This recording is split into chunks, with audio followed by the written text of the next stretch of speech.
Bueno, buenos días a todos. Como veníamos hablando, el Señor nos quiere mostrar algo de su gobierno, algo especial. Entonces, pues vamos a empezar por Israel. ¿Cómo fue constituido Israel? Entonces sabemos que Dios llamó a un hombre que se llama Abraham y le dio una promesa, ¿cierto? Y de Abraham salió Isaac, luego salió Jacob y de ahí salieron las 12 tribus. Este pueblo de Israel, como estuvimos estudiando jueces, ellos tuvieron estos jueces y cada vez que un juez gobernaba, estaba sobre el pueblo, este pueblo pues seguía a Dios, ¿cierto? Siempre seguía a Dios, pero apenas el juez moría, el pueblo volvía otra vez a sus caminos. Entonces, esto fue continuo, ¿no? En el pueblo de Israel. Todo el tiempo fue continuo durante el periodo de los jueces. El último juez que empezó a gobernar fue el profeta Samuel. Entonces, si quiere, vayamos a 1 Samuel 3, versículo 19 y 20. Vamos a ver qué nos cuentan de ese profeta Samuel. Y Samuel creció, y Jehová estaba con él, y no dejó caer a tierra ninguna de sus palabras. Y todo Israel, desde Dan hasta Beerseba, conoció que Samuel era fiel profeta de Jehová. Muy bien. Entonces, este último juez que tuvo Israel también mostró que era fiel profeta de Jehová. Mostró quién era Jehová en todo tiempo. En esta versión dice, Samuel creció y el Señor lo ayudó y no dejó de cumplir ninguna de sus promesas.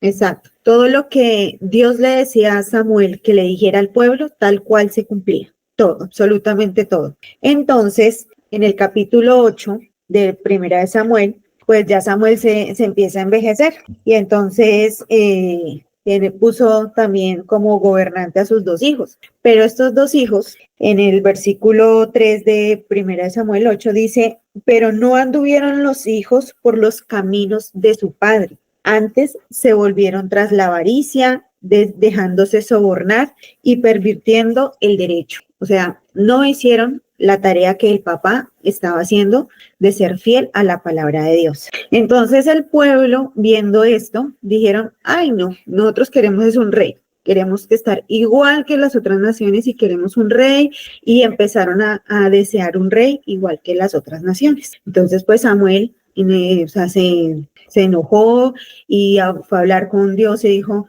sea, me están pidiendo un rey, me están desechando prácticamente, a Dios los están desechando. Entonces Dios le dice, démosle rey, si ellos quieren rey, démosle rey. Entonces vamos a mirar cómo iba a ser ese rey que el pueblo estaba pidiendo, porque antes de Dios darles ese rey que estaban pidiendo, Dios les va a contar a ellos cómo iba a ser ese rey, les va a decir. Entonces, vamos a leer 1 Samuel 8, desde el 11 al 19. Ahí nos van a contar cómo iba a ser ese rey. Entonces, si quieres, papi, ¿me ayudas a leer, por favor? Dijo, pues, así hará el rey que reinará sobre vosotros. Tomará vuestros hijos y los pondrá en sus carros y en su gente de a caballo para que corran delante de su carro. Y nombrará para sí jefes de miles y jefes de 50. Los pondrá asimismo a que aren sus campos y cieguen sus mieses y a que hagan sus armas de guerra y los pertrechos de sus carros. Tomará también a vuestras hijas para que sean perfumadoras, cocineras y amasadoras. Asimismo tomará lo mejor de vuestras tierras, de vuestras viñas y de vuestros olivares y los dará a sus siervos. Diezmará vuestro grano y vuestras viñas para dar a sus oficiales y sus siervos. Tomará vuestros siervos y vuestras siervas y vuestros mejores jóvenes y vuestros asnos y con ellos hará sus obras. Diezmará también vuestros rebaños y seréis sus siervos. Y clamaréis aquel día a causa de vuestro rey que os habréis elegido, mas Jehová no os responderá en aquel día. Pero el pueblo no quiso oír la voz de Samuel y dijo, no, sino que habrá rey sobre nosotros.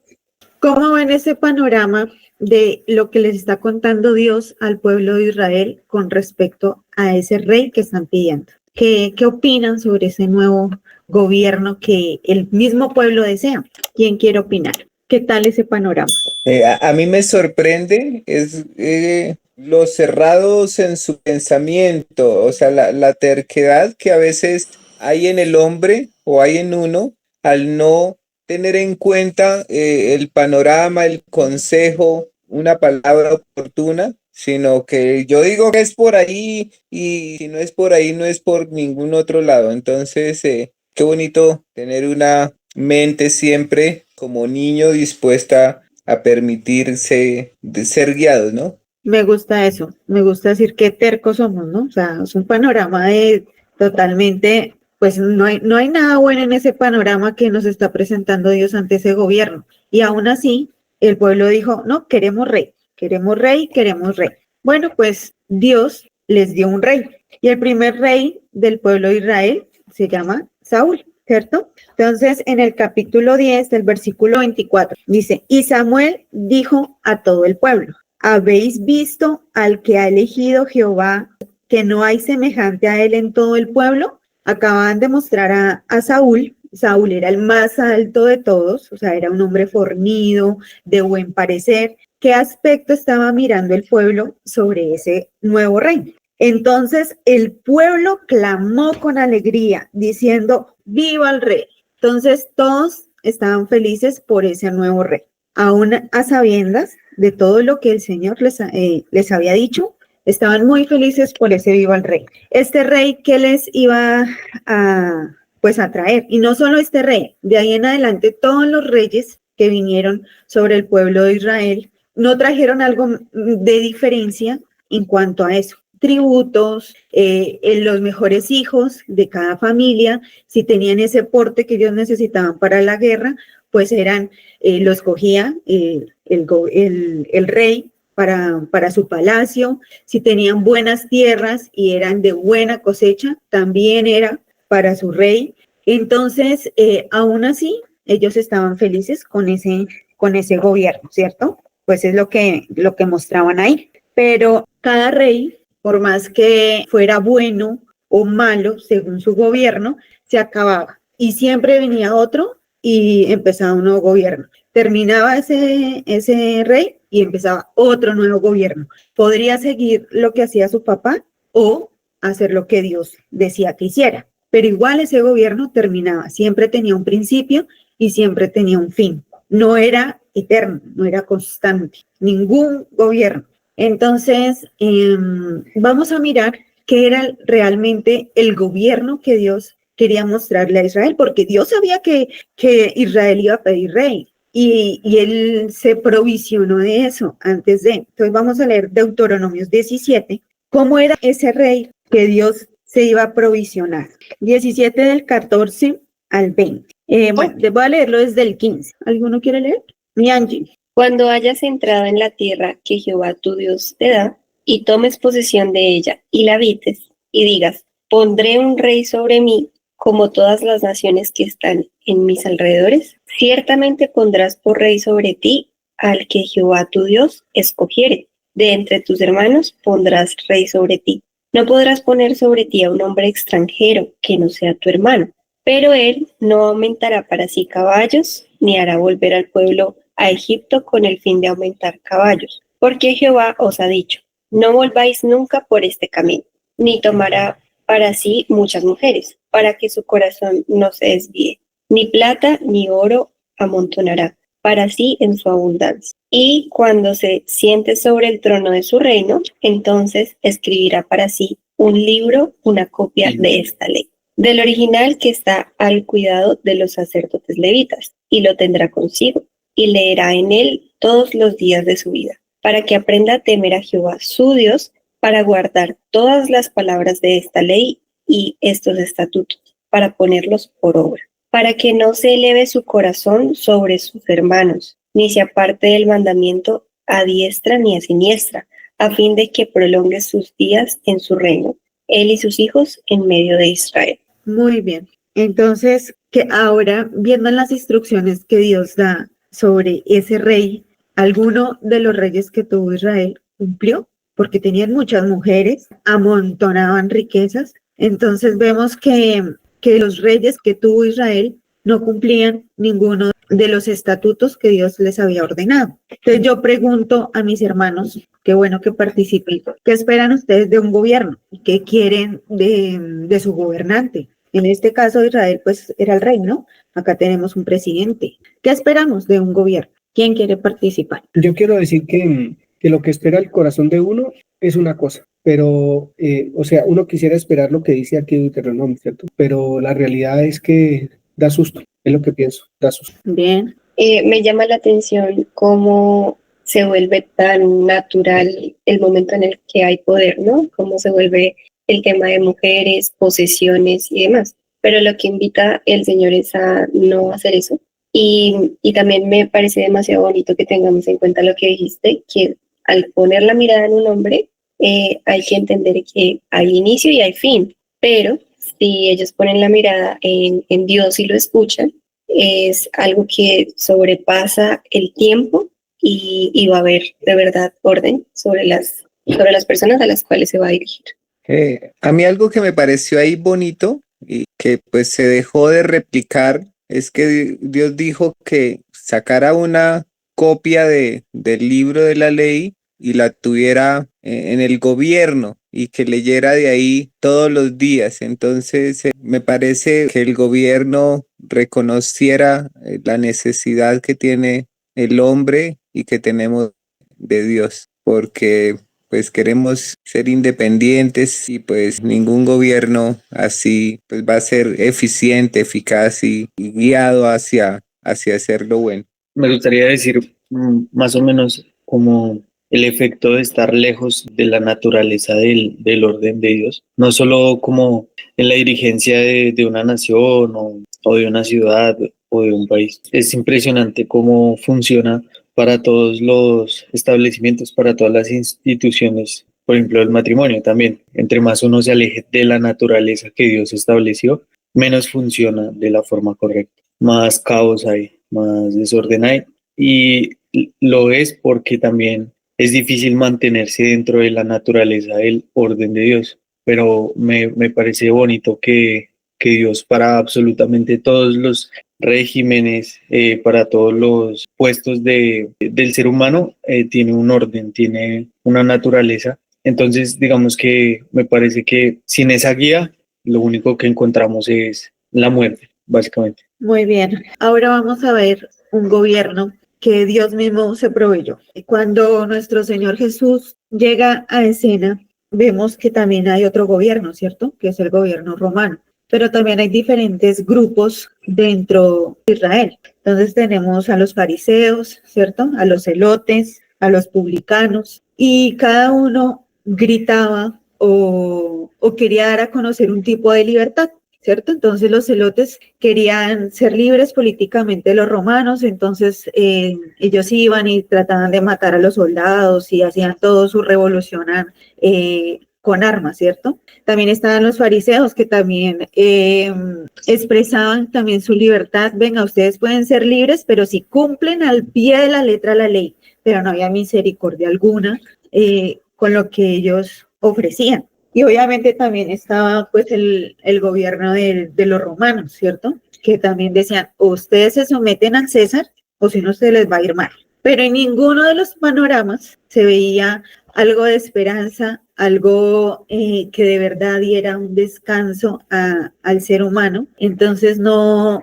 había nada seguro para el hombre. Entonces viene Jesús y aunque se reunió con cada uno de estos grupos y muchos más, ¿no? También los sacerdotes, con las prostitutas, se tuvo reunión, nunca se confundió a Jesús con ninguno de ellos, ¿sí? O sea, nunca se dijo, no, Jesús como que parece ser un fariseo o Jesús parece ser un publicano. No, compartió con ellos, pero hizo una gran diferencia en ellos. Entonces, en el caso de los fariseos, Nicodemo escuchó. También tenemos a los celotes y uno de ellos fue su discípulo. En los publicanos tenemos dos, ¿cierto? Que está Zaqueo y Mateo, también compartió con ellos, pero no fue de ellos. Con las prostitutas también, y ellas antes le lavaron los pies, una de ellas. Los romanos también tenemos cuando estuvo un soldado que también reconoció que él era Jesús, el Hijo del Dios viviente.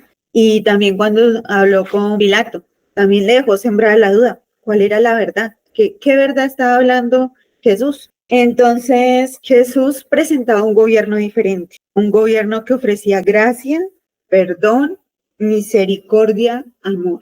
Pero ¿cómo se fue dando este gobierno? ¿Cómo el Señor Jesús se presentó como Señor?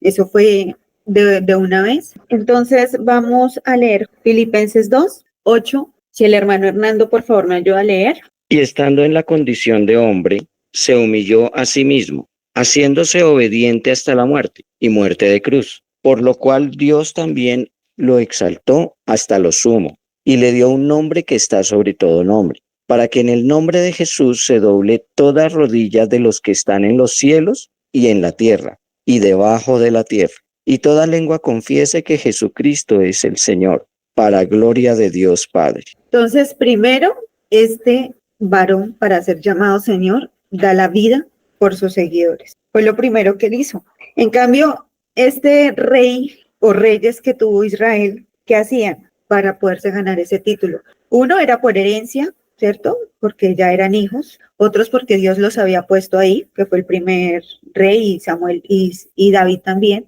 pero su reinado acababa. Tenían que hacer estrategias militares para poder tener su fama. Pero este varón, nuestro Señor Jesucristo, da su vida por sus seguidores y así es proclamado, no con cualquier nombre. Dice ahí que dice, por lo cual Dios también lo exaltó hasta lo sumo y le dio un nombre que es sobre todo nombre, con un propósito, para que en el nombre de Jesús se doble toda rodilla, que está en los cielos, en la tierra y debajo de la tierra. Y toda lengua confiese que Jesucristo es el Señor, para la gloria de Dios Padre. O sea, con propósito. Todo lo que hizo nuestro Señor Jesús fue con propósito. Miramos también que el gobierno de estos reyes era finito, ¿no? Siempre empezaba un nuevo rey, un nuevo reinado, un nuevo reinado. En cambio, el gobierno de nuestro Señor Jesús es eterno, permanece para siempre. Quiero leerlo en Daniel 2:44. Voy a leerlo. Y en los días de estos reyes, el Dios del cielo levantará un reino que no será jamás destruido, ni será el reino dejado a otro pueblo. Desmenuzará y consumirá a todos estos reinos, pero él permanecerá para siempre. Entonces, hay una gran confianza en ese reino, en ese gobierno que permanece para siempre, que no se acaba. Y hay algo hermoso de este gobierno, porque quiero que miren que el gobierno de los reyes era autócrata, ¿cierto? O sea, que todo lo que decía el rey se hacía, o sea, no importaba lo que pensara la otra persona, sintiera la otra persona, no había de valor el juego del pueblo, sino era lo que quisiera el rey. En cambio, este gobierno nos ofrece unidad con el Padre y con el Hijo. Nos hace importantes en su reino, nos hace participantes. Y para que me ayuden a leer Juan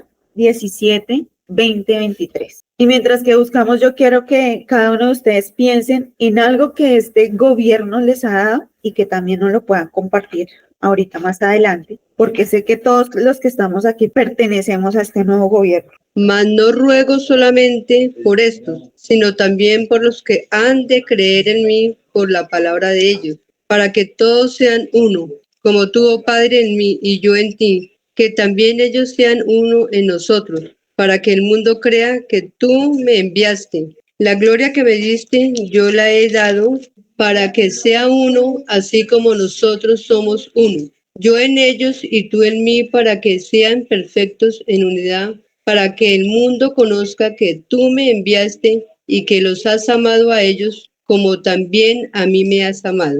Amén. Entonces, este gobierno nos ofrece un gobierno eterno, un gobierno que se ha hecho rey primeramente porque dio la vida por sus seguidores, y también nos ofrece unidad para que seamos uno con él, con el Padre. Pero no solo eso nos ofrece también cómo hacían estos reyes anteriores. Entonces tenían muchas mujeres, ¿cierto? Muchísimas mujeres o concubinas. Pero este rey, este gobierno solo tiene una, que es su iglesia, somos nosotros, a la cual nos edifica y llena de amor todos los días. Y también es nuestro proveedor. Ellos cobraban impuestos, ¿cierto? No les interesaba cómo estaba su pueblo, si estaban bien, si estaban mal, cobraban un tributo. Y el que no, a la cárcel. En cambio, este nuevo gobierno provee. Y quiero leer Juan 6, 10, lo voy a leer yo. Dice Juan 6, versículo 10 al 12. Bueno, esto es cuando el Señor Jesús alimentó a los 5,000, ¿cierto? Entonces dice, entonces Jesús dijo, hacer recostar a la gente, y había mucha hierba en aquel lugar. Y se recostaron como en número de 5,000 varones. Y tomó Jesús aquellos panes, y habiendo dado gracias, los repartió entre los discípulos. Y los discípulos entre los que estaban recostados. Asimismo, los peces cuanto querían. Y cuando hubieron saciado, dijo a sus discípulos, recoged los pedazos que sobraron para que no se pierda nada. Entonces, aparte de proveer, dice que da descanso, ¿no? Porque dice que había mucha hierba y también sacia la necesidad. Todos quedaron saciados. Y aparte de eso, sobró. ¿Para qué sobró? Para que también diéramos, ¿cierto? Entonces, es un proveedor que no da lo que le sobra, sino da de más. Suple todas nuestras necesidades, espíritu, alma y cuerpo. Y este rey también es manso y humilde de corazón. Mateo 11:29. ¿Cómo eran estos reyes antiguos? Orgullosos, ¿cierto? Se llenaban de una posición, anhelaban una posición. Ellos luchaban por mantener su posición de reyes. Cuando los querían quitar de su gobierno, luchaban contra él. En cambio, en la vida de nuestro Señor Jesús, que es lo que vemos en todos los evangelios, él huía a esos títulos. Cuando ya lo querían proclamar rey, él se desaparecía. O sea, él no necesitaba un título de este mundo. Él buscaba el título eterno, el que le iba a dar su Padre, el que iba a perdurar para siempre. Este gobierno fue el único que ha declarado y es el verdadero, porque dice que Él es el camino, la verdad y la vida. Este gobierno no vino a incumplir la ley, sino dice que la cumplió toda. También es la luz. Y quiero que ustedes, como les dije, para que se crezca esta enseñanza, compartan qué Dios les ha dado a ustedes en este gobierno, que pueden decir, mire, yo miro de este gobierno esto, para que lo compartan aquí con todos. Y que pueden decir que Dios ha mostrado en sus vidas de este gobierno. Yo pudiera decir que en los reyes anteriores habían varios señores y que sometían a esos pueblos al mandato del rey que había de turno, pero que en este no tenemos sino un solo Señor, que no nos somete, sino que nos ama, sino que es misericordioso, que nos guía, que nos enseña, además, que nos ama, sobre todo que nos ama. Es nuestro Señor. Este es el gobierno de esperanza, de vida, para cualquiera que estemos bajo este gobierno maravilloso del Señor Jesucristo. Es Señor, único Señor. A mí me parece demasiado bonito y en el contexto en el que estamos con mi esposito podemos ver que las personas buscan siempre estar bajo como el cobijo de un gobierno. Entonces buscan una posición, un trabajo, pero como eso es temporal, mientras está X candidato, mientras está X alcalde, se les ve temor cuando va a llegar el fin de ese alcalde, de ese gobierno, de ese tratado que hicieron. Y la posición que veo, que me llama la atención, es que el gobierno en el que estoy es celestial y me da una posición que es irrevocable, que es la de hija. Y eso no va a cambiar. Me hace pensar en que esa posición me da una intimidad y que no es como la de los gobiernos que es superficial, que no, como es de un hombre, no logra conocer a profundidad todos sus súbditos. En cambio el mío me conoce, me ama y me está iluminando todo el tiempo para que yo pueda parecerme más a él. Y aparte, no me dice, sígame porque yo quiero que me siga, sino que me ofrece el mejor camino y me da la libertad para hacerlo o para no hacerlo. Entonces, de acuerdo a esto, ¿cómo es el gobierno de nuestro Señor? Es un gobierno personal, porque en los gobiernos de estos reyes, ellos ponían los impuestos general a todo el pueblo, ¿cierto? Sometían a todo el pueblo, pero como decía Angie, no, yo ni siquiera conocía cuánta gente tenía. Por ahí medio el informe que le daban a él y ya. Pero nuestro Dios sí es un Dios personal. Él nos conoce. Él mismo nos edifica. Él está interesado en que su iglesia, usted y yo, lo conozcamos, Él se da a conocer, Él sí se da a conocer. Entonces, obviamente, como Él es Señor, necesita siervos y nosotros somos sus siervos, pero no unos siervos obligados a, porque nos va a pasar esto, sino unos siervos en amor porque conocemos a este Señor, conocemos todo lo que Él nos da, conocemos que Él es luz, que Él es pan de vida, que Él es el único camino y también nos da sus decretos, ¿cierto? Y de hacer discípulos. O sea, él no nos deja estancados, no nos deja sin oficio, no nos deja sin valor, nos da un valor.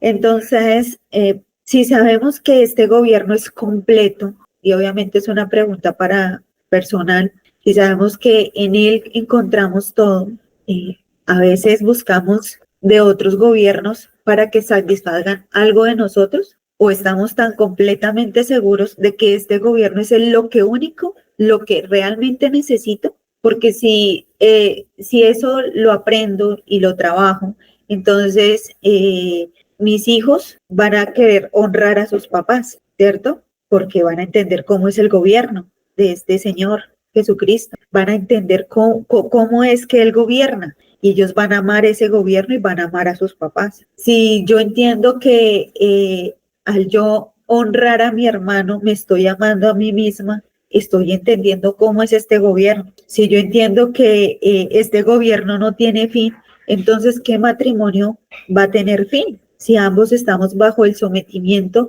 de este gobierno. Entonces, en este gobierno hay mucha esperanza, pero lo bueno y hermoso de todo es que el Señor sabe que solo no podíamos, ¿cierto? Que esta tarea necesitábamos de Él, de su ayuda, y también Él se provee y nos da a su Espíritu Santo. Su Espíritu Santo nos lo da para que nos guíe, nos enseñe, nos consuele y nos da demasiados frutos. Entonces leamos Juan 16, del 13 al 15. Pero cuando venga el Espíritu de verdad, Él os guiará a toda la verdad, porque no hablará por su propia cuenta, sino que hablará todo lo que oyere y os hará saber las cosas que habrán de venir. ¿Nos va a tomar algo por sorpresa?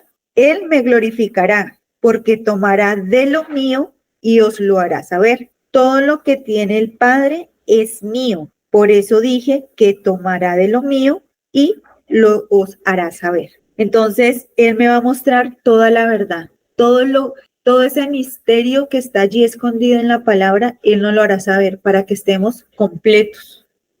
Juan 14, 26 dice que Él es nuestro consolador, dice, mas el consolador, el Espíritu Santo, a quien el Padre enviará en mi nombre, Él os enseñará todas las cosas y os recordará todo lo que os he dicho. Es nuestro consolador y nos va a enseñar. No estamos solos. El Señor no nos dejó a la deriva. Él no solo recibió el título y dijo chao, chao, sino nos capacitó, nos equipó, nos dejó al Espíritu Santo. Y eso es. Quería aportar un poquito. Y es, por ejemplo, en los gobiernos humanos siempre hay reformas. En este gobierno que tenemos en nuestro país hay muchas reformas que se están tramitando, ¿cierto? Y me llamó la atención la reforma a la salud. Aquí se está peleando por la salud, pero en el gobierno del Señor Jesucristo, Él es nuestro sanador. Él es el que nos quita las enfermedades cuando vamos a Él, oramos a Él. Él es nuestro sanador. No hay peleas, no hay susto porque que la EPS, que si se cuentas, porque Él es el sanador, ¿cierto? Es un gobierno completo en todos los sentidos, ¿cierto? Y digamos que el Espíritu Santo es el gobierno del Señor en el creyente. El Espíritu Santo es el gobierno de Dios en el creyente, porque como decía Milena, Él es el que exhorta, el que anima, el que nos llenó de su amor, el que nos lleva a vivir lo que Él desea, su palabra, su voluntad, ¿cierto? Nos mantiene vivos, esperanzados de que Él va a regresar pronto también a llevarnos con Él para siempre, a estar juntos, y que nos santifica todos los días por su Santo Espíritu. Eso es santificar. Ese es un gobierno maravilloso, nos santifica. Uno ve en los gobiernos humanos que salen leyes no que realzan la estima de las personas, los ayuda a crecer, los ayuda a madurar, a tener identidad, sino que degradan a las personas cada día más. cada día degrada a las personas, destruye las familias, es un acabose completo. Las leyes del ser humano que no tienen en cuenta, como se veía que Pedrito recalcó, no tienen en cuenta el libro de la ley, del mandato de Dios para el gobierno, para los gobiernos, para los hombres que quieren gobernar. Como no lo tienen en cuenta, pues eso degenera en una degradación del ser humano muy tremenda, ¿cierto? Pero tenemos un Señor que gobierna por su Santo Espíritu y que nos lleva cada día más a ser, a crecer en Él, a madurar en Él, a ser más como Él. Y eso me parece súper lindo en esta mañana. Me parece extraordinario poder saber que nosotros no estamos solos, como decía también Milenita. Él es Emmanuel definitivamente. Está en su vida, está en nuestros hogares, está involucrado, nos involucró, nos ama, nos permite amarlos. No, amarlo a Él, no tenemos ningún impedimento para hacerlo, nos sentimos realmente bendecidos, nos sentimos grandes, nos sentimos extraordinarios con un gobierno como el del Señor Jesucristo. Es algo que no tiene dudas, no tiene afugias, no tiene sustos, no hay que esperamos mañana, Él nos los cuenta, Él nos dice lo que hay para cada día de nosotros. Entonces creo que es un gobierno que todos debiéramos anhelar, pero que es un gobierno que deberíamos transmitir a otros para que otros anhelen el gobierno del Señor Jesucristo por su Santo Espíritu. Para eso nos dio poder, como leíamos en Timoteo, como leíamos en Hechos. Recibiréis poder para que me sean testigos. Él no hizo el gobierno solo. Como decía Mileno, fue autócrata. Él es más bien un gobierno extendido sobre la faz de la tierra a través de la iglesia. Somos su única mujer. Eso quebranta a cualquiera. No tiene miles de mujeres o cientos o 10 o 20. Somos su única mujer. Somos por quien está entregado de lleno, de pleno a usted y a mí, que somos su mujer, que somos aquella mujer que santifica, que limpia, que lava con agua, que todos los días enseña, que todos los días guía. Eso no lo tiene ningún gobierno humano. Eso solo lo tiene el Señor de señores, su Señor y mi Señor. El único que hay, no hay dos, no hay tres señores, hay uno solo. Y eso para mí también es realmente motivo de mucha alegría, de mucha fuerza, de mucho poder para mí, el saber que no estoy solo y que el gobierno que tenemos es el de Él. Es algo grande, es algo maravilloso poder tener un Señor como el Señor Jesucristo. Quisiera pedirle a un hermano o dos que exprese lo que el Señor le ha hablado esta mañana, y quisiera que fuera Pedrito y el hermano José Gabriel, por favor, en esta mañana. Lo que ustedes pudieron percibir de la enseñanza de hoy, de lo que tienen en su corazón. Bueno, lo primero que genera un gobierno de ese tipo es confianza, ¿no? Definitivamente se siente uno seguro, se siente uno protegido, se siente amparado. No hay como desesperanza en el futuro. Pero yo veía también otra posición. Yo qué quiero ser en ese reino, ¿no? Hablando de mi papel en ese reino. Quiero ser un ciudadano normal ahí que bueno, obedece al reino, cree en el reino y ya. O quiero ser partícipe de ese reino. Quiero utilizar esa autoridad, ese poder, ese espíritu que está dispuesto a ayudarme a ver que de mi parte sea evidente y que los demás vean que, o sea, ya no me mueve el piso el reinado o el gobierno de este mundo, porque ya tengo mi cabeza metida en un gobierno del cual estaré dando algún testimonio, estaré dando algún fruto, estaré verdaderamente con mi vida y con mis hechos testificando su reinado en mí. Entonces, esa es la pregunta y el desafío que me deja en esta mañana, de qué me sirve tener un espíritu de poder, de amor y de dominio propio. Qué bonito, hermano, qué bonito, porque, por ejemplo, Zacarías, que leíamos con mi esposa, dice, digamos que lo que el hermano Pedro quiere, creo yo, en mi manera personal, es no estemos acomodados, como muchos, estirando solo la manito para que yo no sé qué pase, sino realmente ser participantes de este gobierno, porque Él nos hace participantes del gobierno. Él nos hace con Él, ¿cierto? Y dice, no es con ejército ni con fuerza, sino con mi espíritu, dice Dios, con mi espíritu. ha dicho Jehová de los ejércitos. O sea, tenemos esperanza, como dice Pedro, estamos como seguros, confiados de que es el Espíritu, el gobierno del Señor Jesucristo por su Santo Espíritu en la vida de nosotros los que nos va a llevar a ejercer ese poder que Él nos dio para ser participantes del gobierno. Gracias, Pedrito. Mano José. Creo que es un poco como por la línea donde van, y es que haciendo como una comparación un poco de nuestro contexto con el gobierno que es del Señor, entender que como parte de este gobierno no solo tenemos derechos, sino también deberes. Hay un versículo que dice que requiere diligencia, no perezosos, fervientes en espíritu, sirviendo al Señor. ¿Sí? Escudriñar, buscar, estudiar cuál es nuestro deber dentro de este gobierno y de qué manera vamos a ejecutar este deber, ¿no? Y lo siguiente es cuál va a ser nuestra identidad dentro de este gobierno, teniendo en cuenta pues que ahora se mueve tanto la cantidad de identidades, de movimientos, tantas personas, tantos movimientos diciéndose, siéntase orgulloso de esto, de aquello. Y la palabra dice muy claramente, no se jacten de absolutamente nada, sino únicamente conocer y entender la palabra del Señor.